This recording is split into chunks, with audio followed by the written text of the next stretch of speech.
के अपवर्तन के तो प्रथम और द्वितीय लिखने की जरूरत नहीं, प्रथम द्वितीय दो ही नियम है, तो दो ही नियम है। कौन करें पहले आपतित किरण अपवर्तित किरण और दोनों माध्यमों को अलग करने वाले सतह के आपतन पर खींचा गया अभिलंब तीनों एक ही समतल में होगा। मेरे कहने का मतलब यह है कि प्रकाश का अपवर्तन यह है आपको विरल माध्यम, और अभी हम जो बना दिया ऐसे वो हो गया सघन माध्यम। ठीक है, तो अब ये प्रकाश किरण ऐसे आना चाहिए और आ भी रहा है। यह है आपका नॉर्मल अभिलंब, ये आना चाहिए सीधे जाना चाहिए ऐसे, लेकिन ऐसे होगा नहीं।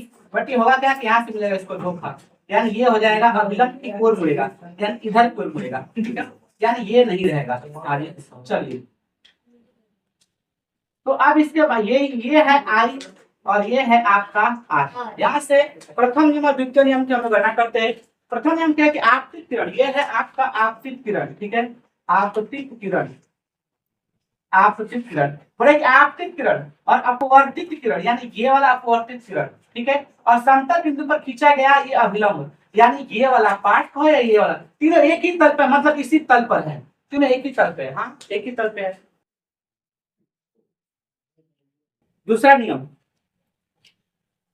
नियम है कि किन्हीं दो माध्यमों और प्रकाश के किसी विशेष रंग के लिए, ये दो माध्यमों को जरूरत नहीं याद करने की। ये समझे कि प्रकाश के किसी विशेष रंग के लिए आपतन कोण की जया यानी साइन आई और अपवर्तन कोण की जया यानी साइन आर का अनुपात एक नियतांक है। साइन में ई गलत नहीं लिखेंगे, साइन का फुल फॉर्म साइन ही होता है, ऐसा या नहीं। ठीक है, तो आपतन कोण की जया और अपवर्तन कोण की जया का अनुपात नियतांक होता है, यानी स्थिरांक मतलब स्थिर होता है। यानी कहने का मतलब क्या कि इस अपवर्तन के दूसरे नियम को हम लोग स्नेल का नियम कहते हैं। कौन सा नियम बोलते हैं? Snell's law. स्नेल्स लॉ, ठीक है, स्नेल्स लॉ। ये स्नेल नामक भौतिकविद थे, उन्होंने इसको दिया था। क्या बोलते हैं कि एक विशेष रंग, जैसे विशेष रंग मतलब रेड कलर है तो रेड कलर ही होना चाहिए। ठीक है, एक विशेष रंग के लिए आपतन कोण की जया, आपतन कोण की जया, आपतन कोण मतलब आई, जया मतलब होता है साइन। ठीक है, आपतन कोण की जया यानी इसका कोण होता है आई, और अपवर्तन कोण की जया, जया मतलब होता है साइन आर। ठीक है, अपवर्तन कोण की जया अनुपात मतलब रेशियो, वो हमेशा इसलिए होगा, बदलेगा नहीं। किसी एक रेड कलर की तो रेड कलर की नहीं बदलेगा, नहीं हरा है तो हरा की नहीं बदलेगा नहीं, यानी इसको हम कहते हैं म्यू, यानी ये होगा स्थिरांक, ये होगा नियतांक, इसको म्यू बोलेंगे हम लोग। ठीक है, चलिए, ये था प्रकाश का अपवर्तन के दोनों नियम। देखिए, यानी यहाँ पे लिखा होगा साइन आई बटा साइन आर बराबर म्यू।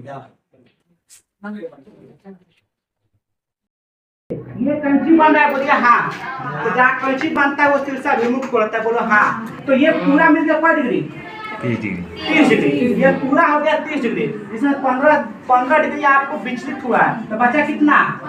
तो बन गया 15 डिग्री।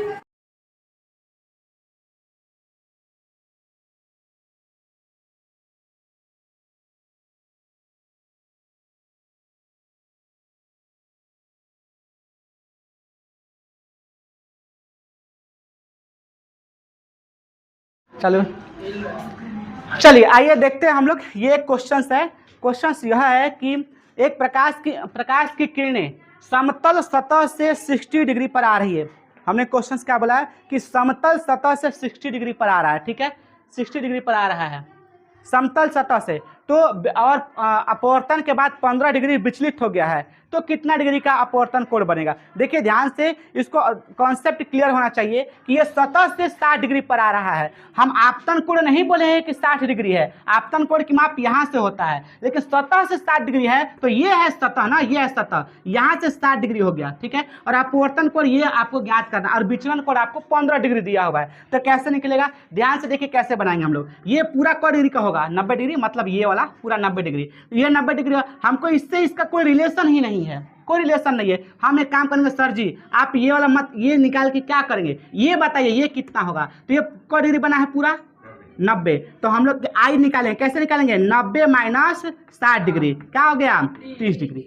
अब निकला है 30 डिग्री। अब आपको पता है कि जहाँ शीर्ष अभिमुख कोण होते हैं वो आपस में बराबर होते हैं, यानी ये व्हाइट वाला और ये रेड वाला, ध्यान से देखिएगा, ये वाला और ये जो जा रहा है ये वाला और ये रेड वाला आपस में शीर्ष अभिमुख कोण आपस में बराबर है, तो ये हो जाएगा आपको 30 डिग्री, और इसमें से ये भी तो 30 डिग्री हो जाएगा टोटल, तो 30 में से 15 डिग्री खुद विचलित हो गया, तो बचा कितना? आर बराबर 30 माइनस 15, कितना आ गया? 15 डिग्री आ गया। ठीक है, बहुत इंपॉर्टेंट।